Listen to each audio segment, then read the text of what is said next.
Bonjour à tous, je suis celui qui tient le compte Yahweh et Jésus, YHWH et Jésus. Le thème de la vidéo aujourd'hui sera, comment dire, de nouveau sur Lumière du faux divin et sa secte Elienne Abatéenne. Voilà. Donc c'est ma dernière vidéo que je ferai contre cette secte, hein. Donc Lumière du faux divin et tous ces faux disciples, hein, que ce soit Ève se repent, Christine Mézinil, ou Veritas de Cœur, Laurent A et Vincent Miquel. Donc voilà, donc ça sera la dernière fois, c'est bon, j'aurais fait assez de vidéos comme ça, et j'ai pas de temps à perdre. Donc vu les messages que j'ai reçus par rapport à ma dernière vidéo, qu'on me prend vraiment pour un... En fait, on est en train de me prendre littéralement pour un taré. Et on voit très bien qu'ils n'ont pas d'amour, que c'est de l'hypocrisie, quoi. On me dit oui, oui, je t'aime, je t'aime, je t'aime. Et puis après, Monsieur Veritas de Cœur dit moi je l'aime pas. Puis l'autre, Laurent A, il dit oui, mais je faisais ça pour lui clouer le bec. Donc Laurent A, il est hypocrite. Il est hypocrite, hein. Vincent Miquel aussi un hypocrite parce qu'il n'a pas commenté. Donc il s'est volatilisé, Vincent Miquel. Il s'est fait pipi dessus. Christine Mézinil, elle n'est pas avancée dans sa tête, hein. Elle est très arriérée dans sa tête. Ève se repent, aussi elle s'est fait envoûter par Lumière du faux divin. Donc Ève se repent, suit ce faux prophète Lumière du faux divin, ce faux gourou. Et toi, Veritas de Cœur, franchement, tu me déçois, tu me traites de mongol, de bêta, de no-life, de pas sociable, de geek. Pour ton information, je ne suis pas geek, hein, je n'ai jamais été geek, hein. J'ai toujours aimé la nature, je me fais des belles balades en forêt, hein, donc je suis loin des geeks, mon petit mousquetaire. Et puis, vous vénérez un démon qui se fait nommer Abba, donc Satan, un démon Abba Satan. Vous blasphémez le nom de Yahweh, vous blasphémez son saint nom. Hein, donc, le Seigneur Yahvé vous explosera, hein, encore une fois. Hein. Donc voilà quoi, donc c'est le message que je vous donne, quoi. C'est la dernière vidéo que je ferai contre vous, et puis de toute manière je ne veux plus perdre de temps avec vous, quoi. Je vois que c'est inutile de perdre du temps avec vous. Mais bon, pour en venir à Lumière du faux divin, parce que cette vidéo est adressée à lui. Lumière du faux divin, sache que tu cours un grand danger. Tu es en train de blasphémer, mais terriblement. C'est juste horrible. Hein. Franchement, mais t'es irrécupérable. T'es irrécupérable. Franchement, c'est...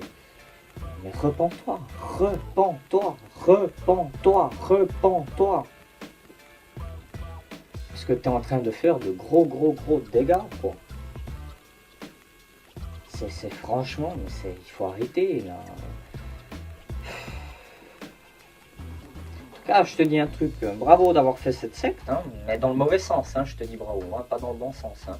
Tu as fait une belle secte, mais sache que le Seigneur Yahvé détruira ta secte, et le Seigneur Yahvé te détruira, toi, personnellement, en temps voulu. Je vais te lire un verset, Lumière du faux divin, concernant, encore une fois, on va me dire oui, mais tu fais une fixation sur les ténèbres, donc tu es ténèbres. Non, non, je ne fais pas une fixation sur les ténèbres, mais c'est pour expliquer le contexte donc, que Dieu crée les ténèbres et la lumière.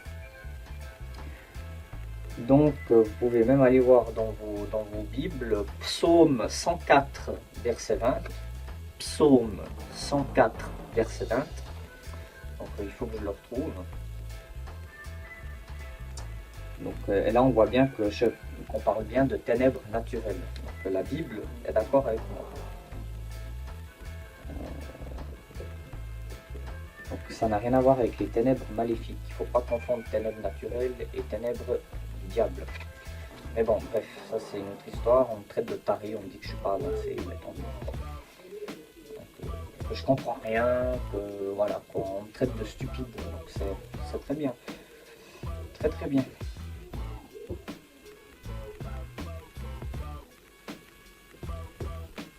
Voilà, donc le chapitre 104 des psaumes. Bénis l'Éternel, mon âme. Éternel, mon Dieu, tu es infiniment grand, tu es revêtu de splendeur et de magnificence. L'Éternel s'enveloppe de lumière. Comme d'un manteau, il étend le ciel, comme une tente. Il construit sa demeure au-dessus de l'eau. Il fait des nuages son char. Il s'avance sur les ailes du vent. Il fait des vents ses messagers, des éclairs ses serviteurs. Il a établi la terre sur ses fondements. Elle ne sera jamais ébranlée.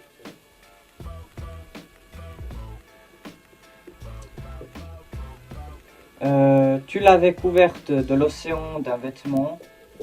L'eau recouvrait les montagnes. Elle a fui à ta menace. Elle s'est sauvée au son de ton tonnerre. Des montagnes se sont élevées, des vallées se sont abaissées à la place que tu leur avais fixée. Tu as posé une limite que l'eau ne doit pas franchir afin qu'elle ne revienne plus couvrir la terre. Il conduit les sources vers des torrents qui parcourent les montagnes. Tous les animaux sauvages y boivent, les ânes y étanchent leur soif. Les oiseaux du ciel nichent sur leurs rives et chantent dans les feuillages. Du haut de sa demeure, Dieu arrose les montagnes. La terre est rassasiée du fruit de ton travail. Il fait pousser l'herbe pour le bétail et les plantes pour les besoins de l'homme, afin que la terre produise de la nourriture. Le vin qui réjouit le cœur de l'homme et fait plus que l'huile resplendir son visage, et le pain qui fortifie le cœur de l'homme. Donc voilà. Donc là j'ai lu jusqu'au verset 15, là je vous prends à partir du verset 16. Ils sont bien nourris les arbres de l'Éternel, les cèdres du Liban qu'il a plantés. C'est là que les oiseaux font leur nid, les cigognes à sa demeure dans les cypresses. Les hautes montagnes sont pour les bouquetins, les rochers sont le refuge des damans. Il a fait la lune pour marquer les temps. Le soleil sait quand il doit se coucher. Voilà, et là, ça parle de ce que je vais dire. Tu fais venir les ténèbres et c'est la nuit. Tous les animaux des forêts se mettent alors en mouvement. Les lionceaux rugissent après leur proie, ils demandent leur nourriture à Dieu. Le soleil se lève, il se retire et se couche dans leur tanière. Quant à l'homme, il sort pour se rendre à son activité, à son travail jusqu'au soir. Que tes œuvres sont nombreuses, éternelles. Tu les as toutes faites avec sagesse. La terre est remplie de tes biens. Voici la mer immense et vaste, la vie innombrable des animaux petits et grands. Les bateaux la sillonnent, tout comme le Léviathan, que tu as formé pour qu'il y joue. Tous ces animaux espèrent en toi pour que tu leur donnes la nourriture au moment voulu. Tu la leur donnes et ils la prennent, tu ouvres ta main et ils sont rassasiés de bien. Tu te caches et ils sont épouvantés, tu leur retires le souffle et ils expirent, ils retournent à la poussière. Tu envoies ton souffle et ils sont créés. Tu renouvelles ainsi la surface de la terre. Que la gloire de l'Éternel dure éternellement. Que l'Éternel se réjouisse de ses œuvres. Il regarde la terre et elle tremble, il touche les montagnes et elles fument. Je vais chanter en l'honneur de l'Éternel tant que je vivrai. Je veux célébrer mon Dieu tant que j'existerai. Que ma louange lui soit agréable. Je veux me réjouir en l'Éternel. Que les pécheurs disparaissent de la terre et qu'il n'y ait plus de méchants. Bénis l'Éternel, mon âme, louez l'Éternel. Voilà. Donc là, j'ai lu tout le chapitre 104 des psaumes. Donc la louange au Dieu de la création. Voilà. Que tu le veuilles ou non, lumière du faux divin. L'Éternel des armées est le Dieu de la création. C'est l'Éternel des armées qui a créé la terre et le ciel et la lumière. Mais il a créé les ténèbres naturelles. Et là, psaume 104, verset 20, je répète, psaume 104, verset 20, tu fais venir les ténèbres et c'est la nuit. Tous les animaux des forêts se mettent alors en mouvement. Voilà, le psaume 104, le verset 20 du psaume 104 confirme ce que j'avais dit par rapport aux animaux nocturnes. Voilà, il fait venir les ténèbres et c'est la nuit. Donc là, encore une fois, ça prouve ce que je dis est en rapport avec la Bible. Donc, lumière du faux divin, tu seras jeté dans la guéhenne avec ton démon Abba, le diable. Hein, le faux Abba, hein, je précise, hein, le faux Abba. Parce que le vrai Abba, c'est Yahvé, hein, que tu le veuilles ou non. Hein. Le vrai Abba, c'est Yahvé. Donc, le démon Abba, le faux Abba, donc, hein, le démon Abba, le diable, ben, donc, de lumière du faux divin, sera jeté dans la guéhenne, qui n'est pas le soleil, qui est le feu de Dieu. Et toi, lumière du faux divin, tu seras aussi jeté là-dedans, au jour du jugement dernier. Hein, donc, dans Apocalypse, c'est très bien écrit. La mort et le séjour des morts, ils seront jetés. Et cet étang de feu est la seconde mort. Donc oui, Dieu est capable de créer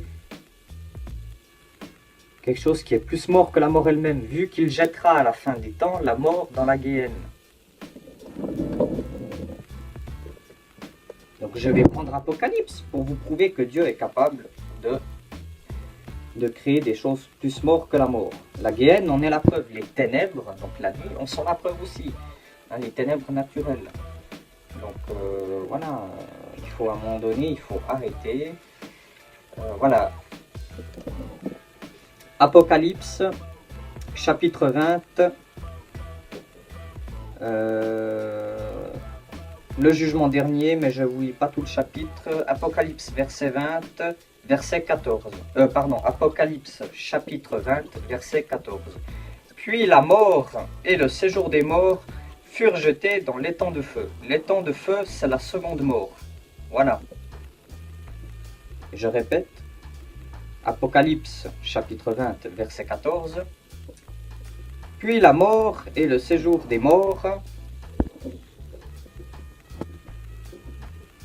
Puis la mort et le séjour des morts furent jetés dans l'étang de feu. L'étang de feu, c'est la seconde mort.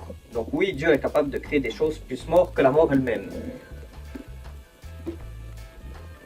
La guéhenne en est la preuve. La nuit, donc la ténèbre, en est la preuve aussi. Donc c'est aussi pour répondre à ta vidéo Lumière du faux divin que tu avais fait je ne sais plus combien de temps en arrière sur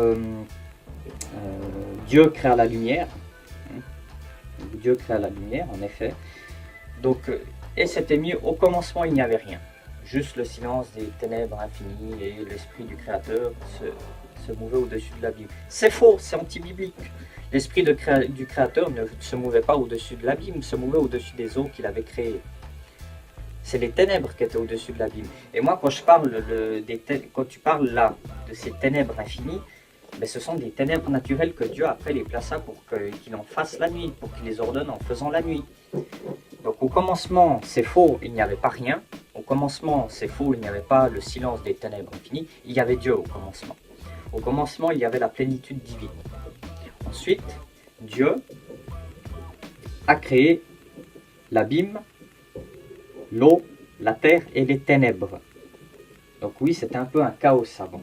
Dieu a créé un chaos pour y mettre de l'ordre. Donc oui, après Dieu a ordonné les ténèbres. Donc Dieu a créé les ténèbres.